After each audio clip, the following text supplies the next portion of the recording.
बड़हरिया विधानसभा प्रखंड पचरुखी में चुनावी जनसभा में उपस्थित हमारे बड़े भाई वीआईपी पार्टी के संरक्षक मुकेश साहनी जी, माननीय पूर्व मंत्री कानून मंत्री शमीम अहमद साहब जी, स्थानीय विधायक बच्चा पांडे जी, माननीय विधायक सतदेव राम जी, हरिशंकर यादव जी, एमएलसी विनोद जायसवाल साहब जी, जिला अध्यक्ष विपिन कुशवाहा जी, प्रोफेसर महमूद हसन अंसारी जी, कांग्रेस नेता फजले हक जी, राजद नेत्री साइका अंसारी जी, माले के नेता नईमुद्दीन अंसारी जी, पंचरुखी के प्रखंड अध्यक्ष ललन यादव जी, राजद नेत्री नसीमा जमाल जी, असनाथ राम जी, भगवान दुबे जी, गब्बर यादव जी, मोहम्मद खैर,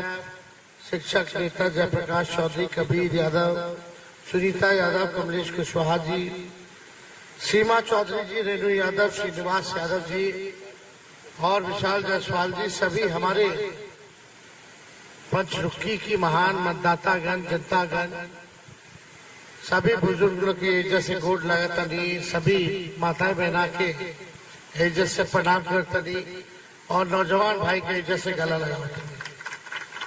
देखिए, बैठ के बोले के हो काहे कि डॉक्टर साहब सलाह दिले हैं कि हमारे जो कमर के हड्डी में जो चोट बा वो तो कह दिले हैं कि पूरा कंप्लीट बेड रेस्ट करिए। हम डॉक्टर साहब की कहनी है कि तू कहता रहा कि 3 हफ्ता कंप्लीट बेड रेस्ट की जरूरत बा। अब तो 10-11 दिन बाद तो चुनाव खत्म हो जाए और जब देश के संविधान के बचावे के बाद बा, देश के लोकतंत्र के बचावे के बाद बा, गंगा जमीनी तहजीब भाईचारा बचाने के बाद बा, तो तेजस्वी तब तक बेड रेस्ट ना ली जब तक नरेंद्र मोदी जी के बेड रेस्ट करा दी। हमने के नौजवान मानी नया सोच बा, नया बिहार बनावे के बा। असल में मुद्दा का बा? बेरोजगारी के मुद्दा बा। बेरोजगारी, गरीबी, महंगाई, ये असल मुद्दा है। 10 साल से प्रधानमंत्री नरेंद्र मोदी जी हवन, केंद्र में सरकार, राज्य में हमने के अगर 17 महीना, 18 महीना, 15 और 22 में छोड़ दी तो 17 साल से एनडीए के राज। आप देखिए, एमपी लगातार जो है एनडीए का जीत रहा है। अगर आकलन किया जाए 17 साल, 10 साल और एनडीए का लगातार एमपी जो जीत रहे हैं 10 साल, 15 साल से, तो बड़हरिया या सिवान के लिए क्या काम किया हुआ? कौन सा काम किया? बड़हरिया में कोनो कारखाना खोल दिले, कोनो बढ़िया अस्पताल बना दिले, विश्वविद्यालय बना दिले, कोनो अच्छा स्कूल बना दिले, नौजवान लोग के नौकरी दिला दिले, पलायन रोक दिले।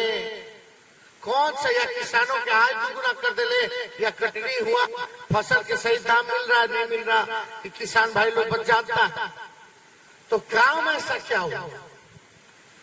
मोदी जी का एक उपलब्धि बता दीजिए जो बड़हरिया के लिए किया गया हो। एक काम बता दो कोई 10 साल में जो नरेंद्र मोदी जी ने बड़हरिया की जनता के लिए किया हो।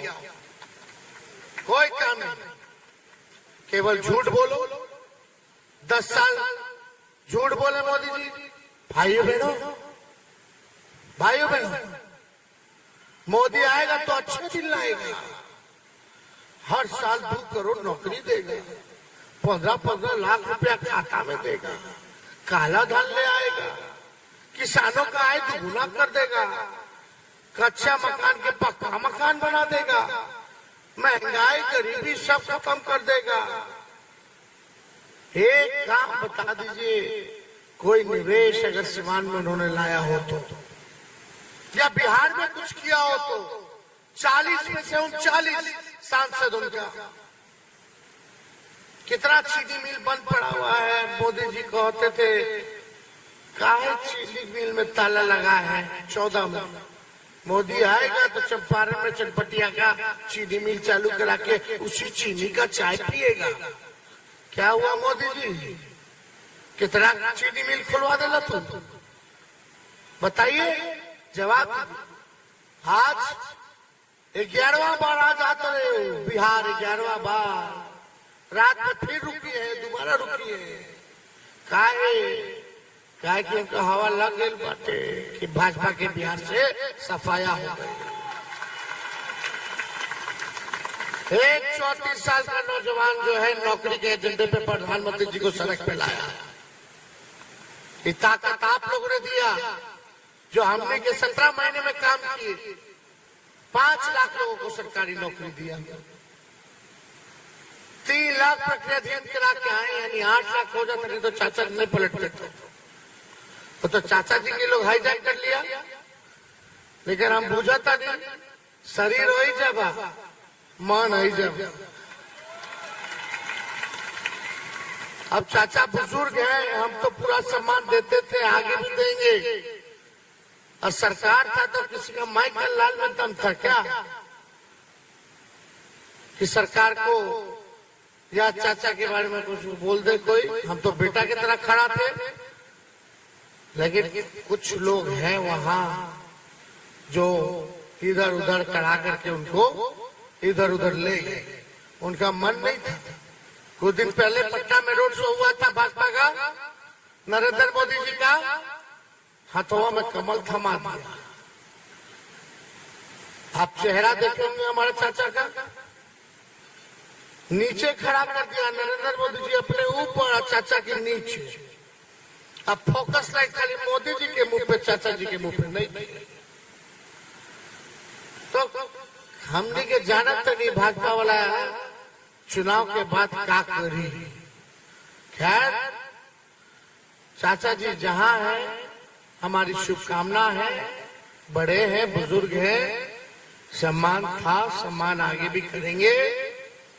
लेकिन ये देश का चुनाव है और देश के चुनाव में देश को बनाने का चुनाव है। यहाँ भाजपा के लोग प्रधानमंत्री 11वां बार आ रहे हैं, पढ़ाई दवाई कमाई सिंचाई के बारे में एक बार भी बोलो तो बता दो, या बताएं कि 10 साल क्या हिसाब दे, कुछ बोले ना, नहीं बोले। अगला 5 साल क्या करेंगे बिहार के लिए, सिवान के लिए, क्या रोड मैप है, ये हो नहीं बोले, कुछ नहीं बोले। खाली हिंदू मुस्लिम मंदिर मस्जिद इस्लाम सनातन, बस यही सब चीज है। असली मुद्दा के डाइवर्ट करते हैं, गुमराह कर रहे हैं लोगों को, क्योंकि 10 साल काम नहीं किया, लोग उलझा के रह जाए, हिंदू मुसलमान लड़ता रहे और हम इन्हें राज करते रहे। लेकिन नौजवान भाई जरा सोचो, बुजुर्ग लोग सोचिए, सब लोग सोचिए, असली मुद्दा क्या है। धर्म आस्था अपने जगह पे, लेकिन नौकरी मिलना चाहिए, लोगों को काम मिलना चाहिए, अच्छा पढ़ाई लिखाई होना चाहिए, अच्छा अस्पताल बने ताकि सबका इलाज होना चाहिए। बिहार में कारखाने खुलने चाहिए, चीनी मिल खुलना चाहिए ताकि लोगों का इलाके का तरक्की हो सके, किसानों का आय दुगुना होना चाहिए, महंगाई कम होनी चाहिए, गरीबी कम होनी चाहिए। यही है असल मुद्दा। हम लोगों ने 8 लाख नौकरी तो दिया, 5 लाख नौकरी दिए, 3 लाख प्रक्रियाधीन करा के आए, नियोजित शिक्षक 4.5 लाख को राजकीय कर्मी का दर्जा दिलाए, आरक्षण की सीमा को 17 महीने में ही 75% किए, जाति आधारित गणना कराए, tourism policy, sports policy, IT policy हम लोगों ने बनाया, इन्वेस्टर मीट करके निवेशकों को बुलाया। अब पहली बार बिहार में 50,000 करोड़ का एग्रीमेंट निवेशकों से साइन कराए कि बिहार में इतना निवेश आप कीजिएगा। ये सारा काम उपलब्धि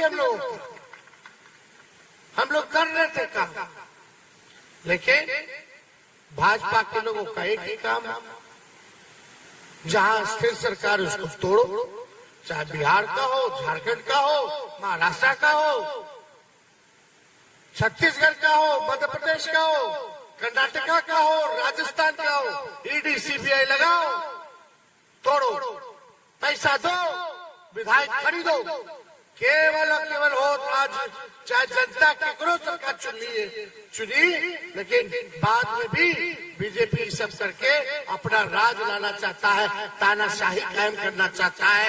तो बताओ कहाँ रह गया लोकतंत्र? कल होगा तो चुनाव नहीं होगा, लेकिन मोदी जी काम के बारे में नहीं बात करते। बिहार आएंगे तो हिंदू मुसलमान तो करवे करते हैं, और ढेर गाली लालू जी के दी है। एक बात, कोई तर्क नहीं। हम लोगों को गाली देने से नौकरी नहीं मिल रहा है लोगों को, कारखाना नहीं मिल रहा है लोगों को, अच्छी शिक्षा नहीं मिल रही, अच्छी चिकित्सा नहीं मिल रही। कल ही मुख्यमंत्री जी आए थे, हाई स्कूल का डिमांड था यहाँ के नौजवानों को। 17 साल है सरकार, 17 साल से 10 साल केंद्र में, यहाँ 17 साल एमपी उनका लगातार कितना साल से। फिर भी आप लोगों को मांग करने की जरूरत पड़ रही है, फिर भी मांग कर रहे हो।